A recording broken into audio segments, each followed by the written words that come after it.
Hola a todos, vamos a meternos de lleno en esto. Bienvenidos a esta guía técnica donde vamos a diseccionar paso a paso qué es exactamente lo que separa a un proyecto de programación de nivel principiante de un motor de juego con una arquitectura de sistemas de nivel profesional. Normalmente, cuando empezamos a programar mecánicas, la tentación siempre es tirar por el camino rápido para mover un personaje por la pantalla, ¿verdad? Pero dar ese salto hacia una verdadera arquitectura de sistemas totalmente centrada en la separación de responsabilidades lo cambia absolutamente todo. Hoy vamos a transformar esa lógica un poco ingenua de movimiento instantáneo en un sistema de físicas arcade súper robusto. ¡Vamos a ello! Nuestra hoja de ruta para hoy es bastante clara. Pasaremos por el movimiento instantáneo frente a la inercia, veremos los estándares del motor, la arquitectura y sus componentes, cómo gestionar los límites espaciales, la regla de oro de la separación de responsabilidades y, por último, el ansiado game feel. Empecemos con el primer gran cambio de paradigma, el movimiento instantáneo versus la inercia. El núcleo de todo el problema aquí radica puramente en el enfoque. El método clásico que solemos usar al principio es sumar o restar valores directamente a las coordenadas X e Y en cada fotograma. ¿Y qué pasa? Pues que el resultado es un movimiento súper rígido, tosco, que no tiene ninguna sensación de peso. Es casi como teletransportar el objeto por la pantalla. El modelo inercial profesional, por el contrario, es otro mundo. Aquí controlamos vectores de velocidad y aceleración. El objeto gana impulso gradualmente y, ojo, al soltar los controles no se clava en el sitio de golpe.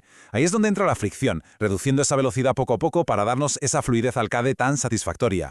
Y claro, para que todo esto funcione igual en cualquier ordenador, entra en juego un concepto absolutamente vital, el delta time.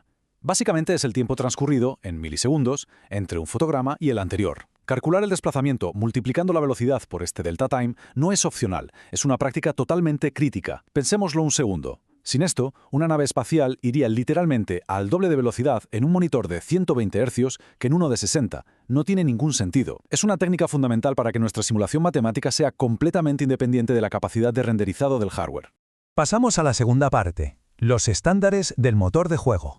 Estandarizar las unidades matemáticas en todo el código fuente no es solo una formalidad para quedar bien, es literalmente el escudo que nos va a proteger de bugs catastróficos más adelante. La posición la medimos en píxeles y la velocidad en píxeles por segundo. Todo súper lógico. Pero atención aquí, el punto clave es la rotación.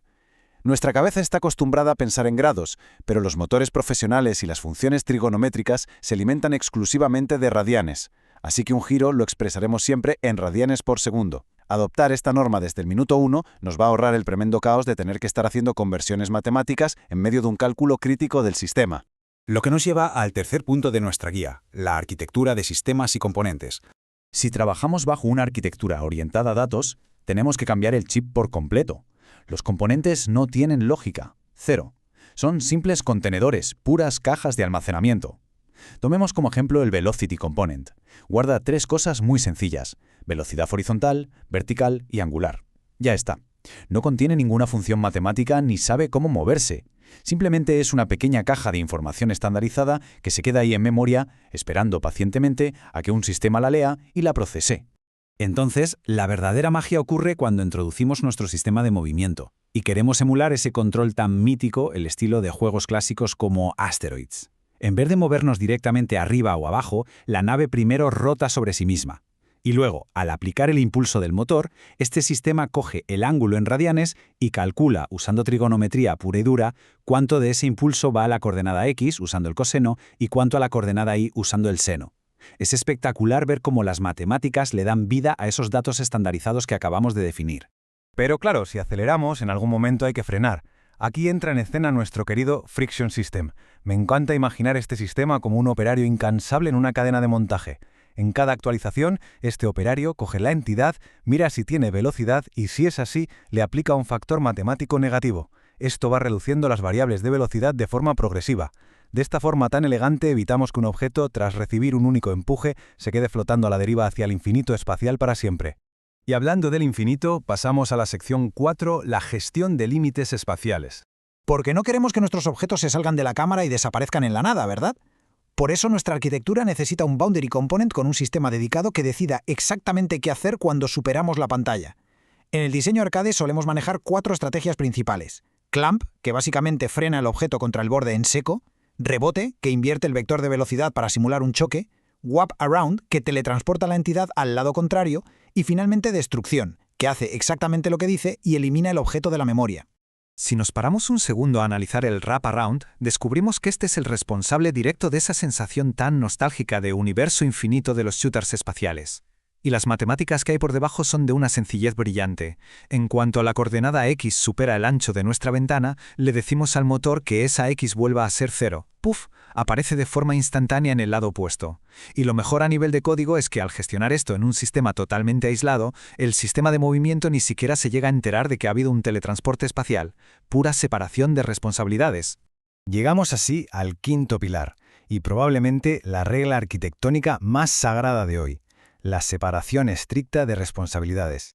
Mapear correctamente nuestro pipeline de datos es vital para asegurar que la información fluye siempre en una única dirección, sin retrocesos. Fijaos en el flujo ideal. Primero, la entrada del teclado o mando únicamente toca variables de estado, es decir, cambia el ángulo o añade impulso. Segundo, y en un paso totalmente independiente, los sistemas de simulación cogen esos datos y aplican la fricción y las matemáticas de movimiento. Tercero, el sistema de límites comprueba los bordes del mundo. Y solo al final de todo este proceso, el sistema de presentación coge esas coordenadas finales ya validadas y dibuja los gráficos en pantalla. Esto es importantísimo, porque el error más común, la auténtica trampa mortal cuando empezamos a programar, es dejar que pulsar un botón modifique la posición final, el transform, directamente. Hacer esto es una infracción de diseño gravísima. Básicamente rompes las físicas, te saltas la fricción y destrozas la cadena de datos. En una arquitectura sólida, el input no tiene absolutamente ninguna autoridad espacial, solo puede sugerir un cambio de velocidad. Son los sistemas de simulación matemática los que ostentan la autoridad final y deciden dónde acaba ese objeto. Así que recapitulando para que quede bien grabado, hay ciertos antipatrones que debemos evitar a toda costa en nuestros proyectos. Un código profesional nunca dependerá de la tasa de fotogramas, jamás va a permitir una velocidad infinita sin establecer un tope máximo. Bajo ningún concepto se saltará el flujo modificando la posición de forma prematura desde un botón, y siempre respetará los radianes al hacer rotaciones algorítmicas. Evitar estos atajos garantiza un motor predecible y altamente escalable. Y por último, la recompensa final a todo este trabajo de arquitectura. Sección 6, diseño y game feel. Lo mejor de habernos currado toda esta arquitectura de sistemas desacoplados es que ahora podemos ofrecerle a los diseñadores unos parámetros limpísimos y listos para usar. Las matemáticas internas ya no se tocan. En su lugar, si modifican la variable de aceleración, cambian la rapidez del arranque. Si tocan el número de fricción, deciden inmediatamente si la nave pesa toneladas o si se desliza como por una pista de hielo. Modificar la velocidad máxima dicta la agresividad del comportamiento general, y la velocidad angular define lo ágil y nerviosa que es al girar. Es literalmente como tener los controles de una mesa de mezclas.